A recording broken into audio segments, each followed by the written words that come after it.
Alright, and hey there, Prox Gaming Crew, and this is Proxify here, and we're back for some more of the Twilight Princess HD Let's Play. If you did miss out during the last one, well, Arbiter Grounds is now finally finished. We just went about out with Star-Lord in his two-phase battle, got the Harketeer that we do want, so now it's going to be heading all the way up to the very highest point of the Arbiter Grounds to go and see what the Mirror Twilight is going to be all about.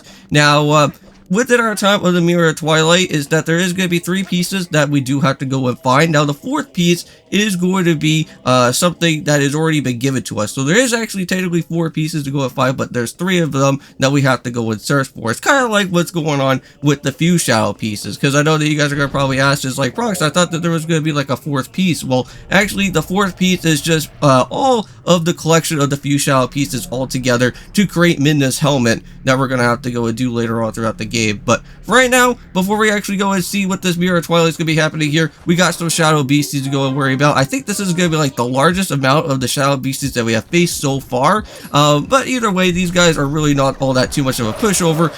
Well, unless if you don't know how to actually do this battle here just right. But yeah, you should just go out of your way, knock out 3 of them so far, and then just go for the 2 right on after, and that should at least go and at least take care of it. Because if you guys remember, if you just at least just keep one of the shadow beasties already out there, he will actually have to go and respawn all the other different enemies that are going to be in the surrounding areas, which that really sucks though. But if you guys remember before, back in the last episode, we do actually have a brand new upgrade with us, and that is of course going to be with the spinner. Well, now, once we are going to be all said and done here within this area, there is going to be a little bit of some places that we can go and actually use the spinner for, and there's actually one area in particular which I am really going to be annoyed with. So at least the good thing is here is that with the way of how I do my commentary videos now, I can actually be able to go and do a lot of post-editing and everything else of that type of nature, so you guys don't have to see me go through all of that type of situation that goes on within that one spinner area. But we'll get involved into that later on. But it's really difficult because at like the very beginning of the part, you have to make sure that you time out the spinner just right before you go and do anything else, because if you mess up, then you're gonna have to go and do it all over again. But within these 2 videos for today, not only are we just going to be doing out here, of course, with Twilight Princess, but we are going to be jumping into Yokai Watch 3. We are currently still doing some more stuff in the cowboy area of Dukesville at this point in time. We're still going to have to do some more of the mystery quest. I think we just got, like 1 more left within there. And then after, once that's all said and done, we should be able to continue onwards with the main story. But yeah, but it seems like the Mirror Twilight has been shattered, and there's only 1 other piece just remaining, of course. But not to worry, we will be learning some backstory that will be happening. We will be able to go and hear about what's going on with Ganon and how he got himself sucked up into this place to begin with.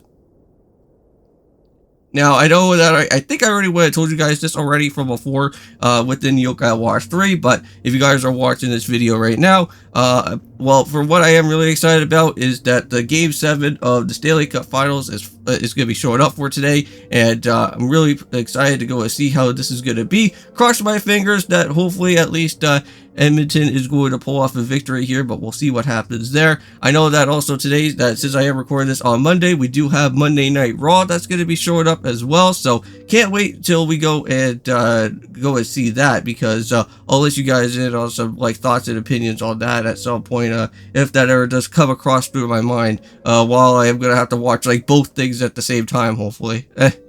Like, I'll try to flip through, like, one thing I'm watching the Cup and then watch the other thing of, like, having to go and watch through Raw, because I'm kind of interested to see what happens, because I know that Friday Night SmackDown was pretty crazy, if I have to say so myself, with, like, the whole CM Punk and Drew McIntyre stuff, so I don't know how they're going to go and basically top off on what happened from there, from SmackDown, to move onwards to that one.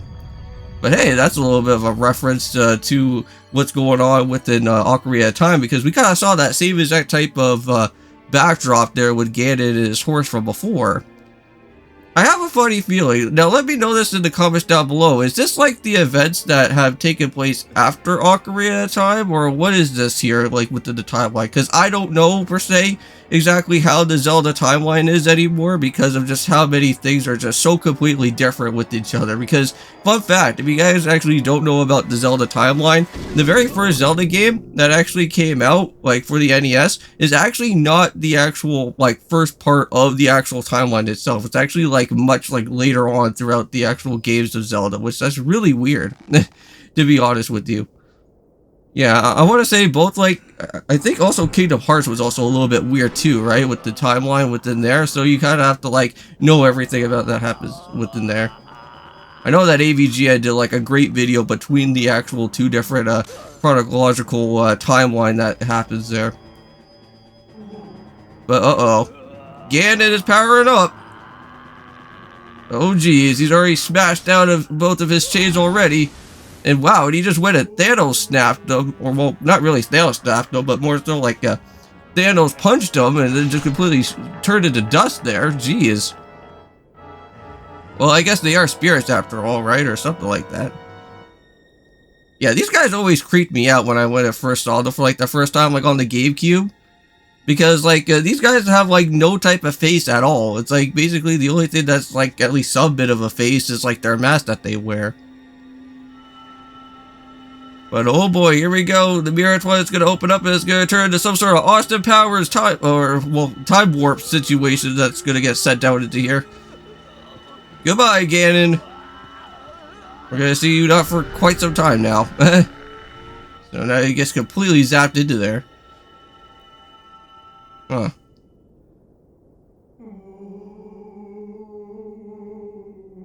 Yeah, there goes one of his buddies, I guess. And all that we got left was just his mask.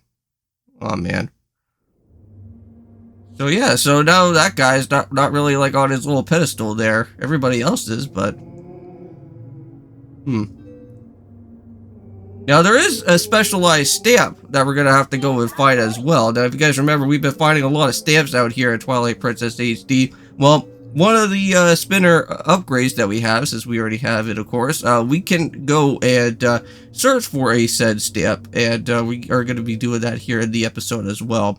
Well, we're going to be on the lookout for some other different heart pieces as well too. Alright, so now he's going to tell us exactly where all these different pieces of the Mirror of Twilight are going to be. And one of them is going to be at Snow Peak. And I'm going to try to remember where the other two are. And and it has been a little bit of some time, so I think there's one, I think, in the Temple of Time, right? Or is that like later?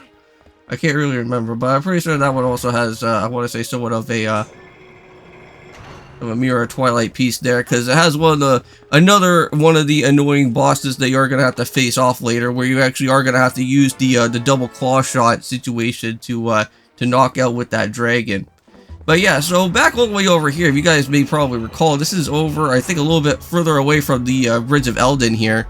But if you can actually go and time this out here properly with your spinner, you just have to kind of angle it in a way where you can at least just somewhat land it right there. Oh, well, I guess that didn't really work. Yeah, unfortunately, this part is going to have to take a little minute, so maybe the third attempt is going to probably work. Yeah, there was plenty of other different attempts beforehand, but I don't want to show you guys every single one because it's just very, very, very precise that you have to land this here. But just like that, there we go. We at least got it now. Now all that we have to do is just kind of just do some back and forth for a little bit. Just make sure that you don't completely fail around over here. I know that I would have did that before. I know that I showed you guys that off in my original series of Twilight Princess, where I just made it right around in this location, and I think I just like did like somewhat of like a misclick. Oh man, that was just really annoying. But now we're a little bit like almost closer to the Bridge of Eldin now, but this is also another part that you can also go and check around with the spinner. But this is where you actually do need Wolf Link to go and do some digging so that you can go and head underneath into this area. So not to worry, you may probably think to yourself, it's like, why is this random blank of area is just here? Well, there is a digging spot, so we do have to go and enter on into this way. There is going to be a lot of those stealth most nights, so we're going to have to make sure to go and at least destroy them as best as we can. And it seems that unfortunately Wolf Link is not going to be the best when it comes to some of these battles, so we're going to have to go and basically switch around into our human type of transformation form anyways, and let's go and do it. Yeah, we're going to probably have to go and maybe use that shield attack that we're going to probably have to do, and just make sure that we go and injure them like that. There we go. And there we go. We're just going to go and place down a bomb right there and make sure that everybody gets all blown up so that we can then get the chest that we do need. Nice. We gained out all the hearts that we do need as well. Now, I want to say that once we go and get this chest and once we get this other heart piece here, we will be able to go and add in another heart container. So that's really nice. So I think by now, I think we already have like 10, right? And 10 is like the max type of rows that we have here for the hearts. So that means currently right now, since we already have that other additional heart container, we do have 11. But now here we have 12. So very nice. So we at least have 12 different heart containers now. There's still quite a bit more other heart pieces to go and find. So we're going to have to kind of be on the lookout for more of those later, but we want to go and head back over here to Telma's bar. And the one thing that we are going to have to go and do is look back over at the map here, because we have to go and find a certain person that is going to be around, and we're going to have to find Ashy, or Ashay or something. We're gonna have to go and find where she's at. Now, she's already located back here in this part, where you do have to go head back to Zora's Domain. This is where Snow Peak is actually going to be at. Now, we're gonna be worrying about the rest of other Snow Peak throughout the next episode, because let me just say that the route that we have to go and take over directly towards into Snow Peak is going to be pretty ruthless. We're gonna have to go and use a somewhat of a scent type of thing to at least somewhat guide us throughout here, because if we don't have that scent, it's going to be a little bit of a challenge throughout the blizzard that we're going to have to go and deal with. But right now, let's just go and meet up with her, which just seems pretty weird because she's literally wearing a mask. I don't know how that she would basically be able to see us even if we were like in wolf-like form. I thought I'd be able to just go and talk to her directly from that. But anyways, we are getting ourselves closer to the end of this episode, and I do want to go and just say thank you guys so much for watching. See you in the next one of Twilight Princess, and we'll be continuing onwards with more of the Snow Peak area. So see you guys then, and of course, peace.